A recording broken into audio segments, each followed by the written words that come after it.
but there was a feeling that there was a certain excitement about war.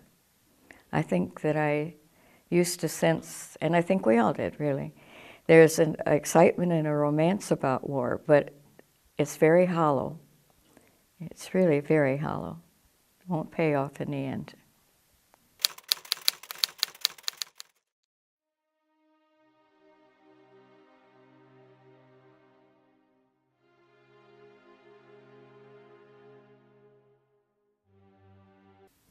My family consists of one brother who is 3 years older. My mom and dad, they moved to Loves Park area during the Depression, and he was looking for work. Eventually, he worked at several different places. Never in Loves Park, but he worked at Sears and Roebuck towards the end when he retired. And my mother worked. She went to beauty school, became a beauty operator, and eventually she had a shop in our home. So I was always interested in beauty and hair and all that girly stuff, you know. When I was growing up, and my brother, my mom and dad, it was very important that we all were there at the house at dinner hour, a little different than you have now. I learned to cook very early because my mother worked, and I generally had the responsibility of getting dinner, which my folks always put a positive element on it. I felt very proud that I could do that. They praised everything so that it became a good thing. But it was important that we spent time together. Movie entertainment was a big thing for us. Almost every week we would go to the movies. My folks would take my brother and I. They went to Florida quite a bit. It was a very pleasant, very nice upbringing. I was lucky, I really was. Although Janice had a wonderful childhood, when she was 13 years old, the U.S. entered World War II, and life as she knew it had drastically changed for her family and every other family in the country. Rationing was a large part of everyone's day, and no one item was guaranteed when they went to buy it. Speed limits were lowered to save rubber, stamp books were needed for all purchases, and scrap metal drives were held since a large amount was being used to build the tanks, ships, and planes. We had a common cause. We knew that there were certain items that were going to be scarce and they had to be rationed. There were stamp books and things. I don't remember how we got the stamps, but I know that you had to have stamps to buy gasoline. You had to have stamps to buy sugar. Meat was scarce, quite scarce really, and there were horse meat markets that showed up about that time around. There was a lot of talk about putting cardboards, playing cards in your shoes because you didn't have money enough to buy new ones. But we never felt poor. We never felt poor.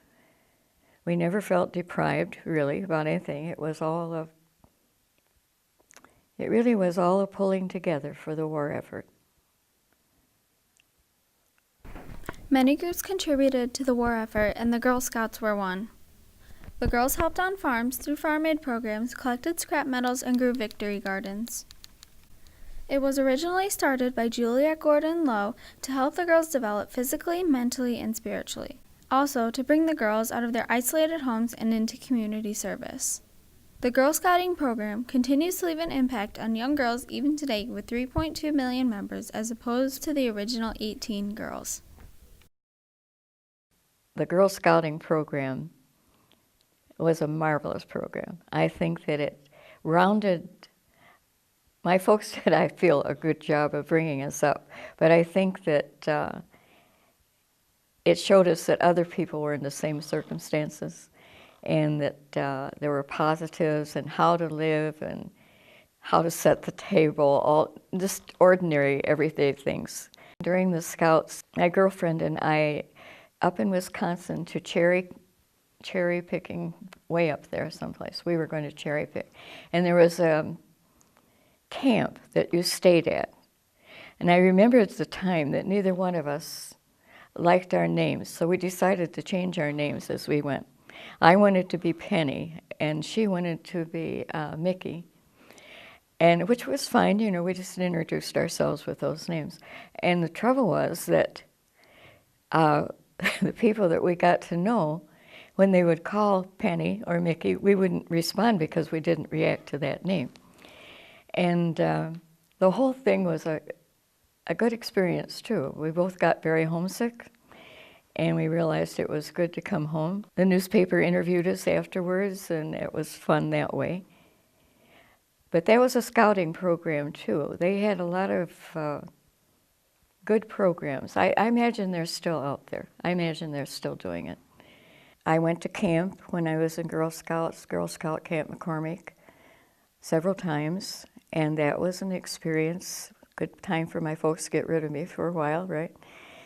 We also helped as aides in the hospital, tending to flowers and that type of thing. It was fun.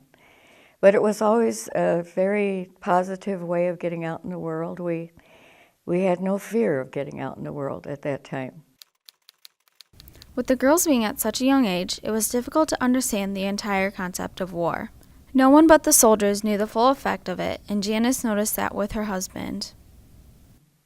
My husband, Ted, who had been in the war, would come home from work every day, and we would sit and have coffee, and I encouraged him to talk.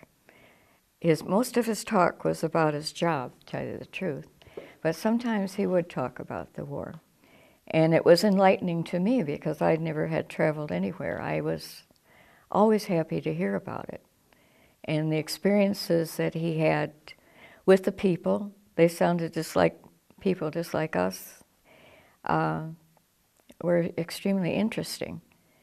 And then as time went on, we didn't talk about it much more, you know.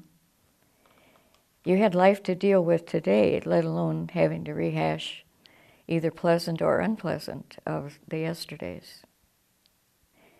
He didn't talk a lot about people dying next to him, you know, the really nastiness of war. I think that part was terribly personal. And I've talked to other people that felt a little bit the same. The good parts they could bring back, they did, but the bad parts, the really nastiness of it, they didn't talk about too much. It's not easy to kill another human being, and to think of going with the intent of actually taking your gun and killing somebody and seeing the blood and the horrorness of it would not be something that you'd want to talk about in a conversation very often. I think there was a part of them that had matured a lot. They had endured all this. I think that they were happy in a way for the experience. It showed them parts of the world they wouldn't have seen, but also parts of the world that were so unpleasant that they didn't want to talk about it. Although the soldiers saw many different parts of the world, they were ready for the war to be over. Everyone was ready for it to be over. Finally, on September 2nd of 1945, after the U.S. dropped the atomic bomb on Japan, Japan unconditionally surrendered and ended World War II. I have received this afternoon a message from the Japanese government in reply to the message forwarded to that government by the Secretary of State on August 11th. I deem this reply a full acceptance of the Potsdam Declaration, which specifies the unconditional surrender of Japan. There was a feeling that the cloud had lifted all through, and it really had. I never felt terribly threatened by it. I knew that somehow we would get through it, and like I say, people pulled together and worked toward the good of everybody. There wasn't any division in my mind, and there wasn't ever any thought but what we would win, that things would be okay. It was a positive attitude all through it. We never really felt threatened. I didn't in my circumstances, and I don't think that my friends did either.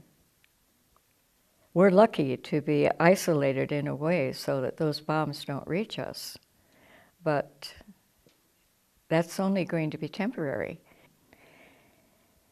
Because although it had a positive side effect on us as far as our living went in our generation, There was a big negative, too. I personally didn't lose anyone, but a lot of my friends did. And there were a lot of us that didn't get to live a nice, long life the way some of us have. If the world doesn't find a way to acknowledge the other half, then it doesn't look to me like it's ever going to quite come out of it.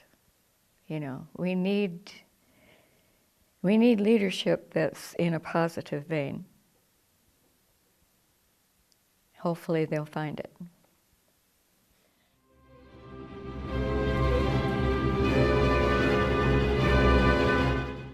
My husband went to school at the same time I did.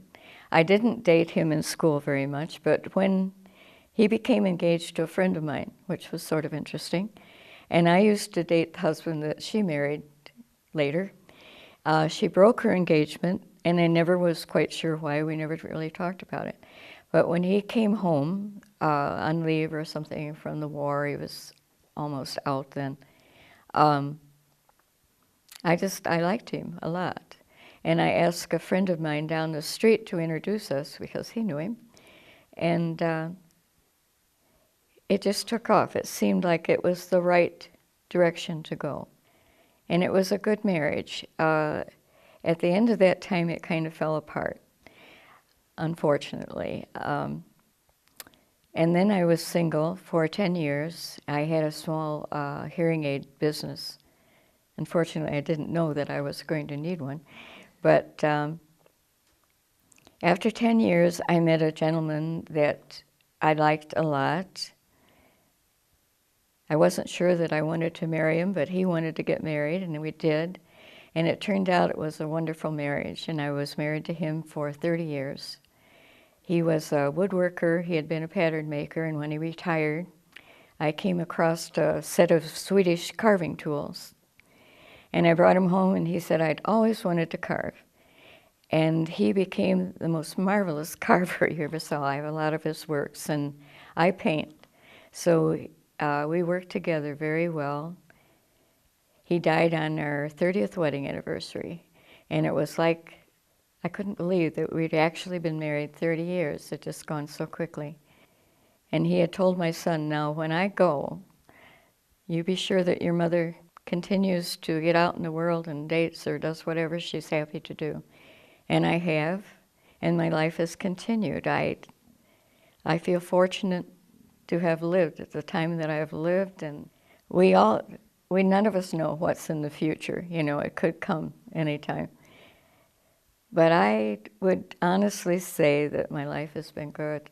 No regrets. Even during the wars and the bad things, you learn to live through them.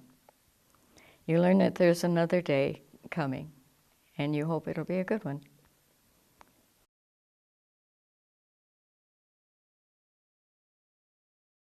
In the beginning of the year, I really didn't know how much time this class was actually going to take. I knew that all of the kids had spent so much time last year, but in the beginning I just really didn't know how one documentary was going to take all year. And I quickly realized how wrong I was when we started doing all of the work. Throughout the year, I have met some of the most amazing people in my classes, at Bed Doc events, and especially Janice, who I'm making my documentary for. She is such an inspiration to me because she just has such a positive outlook on life. She is so happy all the time, and she doesn't regret a single thing. She is just so wonderful, and I'm very happy to have met her. The few times that I've met her, she has just been the sweetest lady that I've ever met. The first time I met her at the breakfast, we talked for hours, and we walked around looking at the museum at the Camp Grant restaurant, and I was so sad when I had to leave because she was just wonderful, and I enjoyed talking to her, and it was so easy for me to talk to her. Even the age difference didn't matter.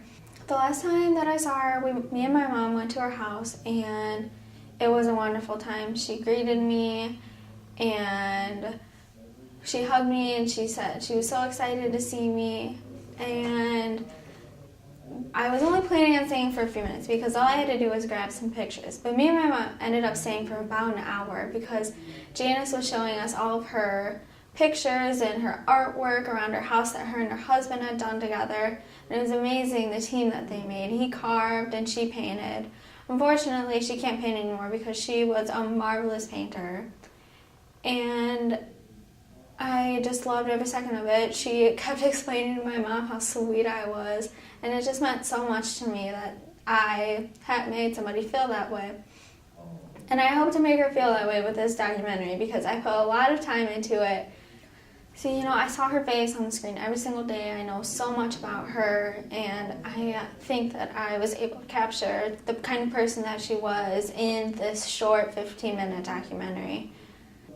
I am personally very proud of it because I did spend so much time on this documentary, and honestly, this class, I wouldn't trade it for anything because this year I have become a better person because of this class. The people that I've met were wonderful. Everybody, it's such a life-changing class, and I'm so happy to be a part of it.